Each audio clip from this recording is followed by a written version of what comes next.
আমি না একটু চিন্তায় পড়ে গেল, আল্লাহ গো এই সময় যদি সন্তান প্রসব হয়, আমি জানি অন্য অন্য মেয়েদের যখন সন্তান হয় তার সে মা থাকে, হয়তো বোন থাকে, হয়তো খালা থাকে, হয়তো চাচি থাকে।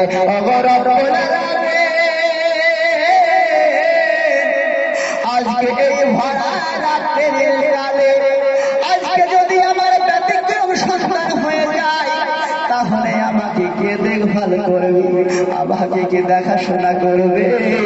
আমি যদি অজ্ঞান হয়ে যাই আমাকে পানি কে দেবে?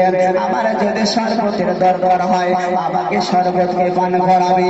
আমাকে যদি হাওয়া করার দরকার হয় তালপাতার হাওয়াটাই আমাকে কে করবে?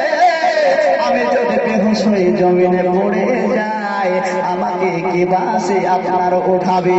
বারাদার সবাই এইভাবে চিন্তা করতে করতে হঠাৎ করে দেখলেন তিনার ঘরে যেন 4 জন মেয়ে ছেলে। বলুন সুবহানাল্লাহ।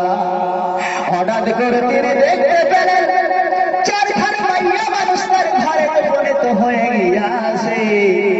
আমি না ওই মেয়েদের দিকে লক্ষ্যপাত করার পরে সুবহানাল্লাহ আমিনার মনে ডর এলো, আমিনার মনে ভয় এলো। এই 4 জন মেয়ে ছেলে আমার ঘরে এসেছে সুবহানাল্লাহ। আমি তো এদেরকে চিনি না, আমি তো এদের ব্যাপারে জানি না, এদেরকে আমি কোথাও দেখি নাই। ব্রাদার সময় দোস্ত বাজার আমি না মনে মনে ডর করছে, মনে মনে ভয় করছে। আমি যে ঘরে একা, এই মাইয়া মানুষগুলা কি আমার কোনো ক্ষতি করবে? ব্রাদার সবাই দোস্ত বাজার আমার আল্লাহ রাব্বুল আলামিন পয়গম্বরের আম্মা বলতেছি যা হবে হোক, আমি এই মাইয়া গেলাকে একটু জিজ্ঞাসা করে দেখি ইনাদের ঠাই ঠিকানা ডাকি, ইনাদের পরে যাই ডাকি। হযরতে আমিনা বলতেছে বলে তোমরা কোথায় থেকে এসেছো? তোমাদেরকে তো দেখি নাই, তোমাদেরকে তো চিনি নাই।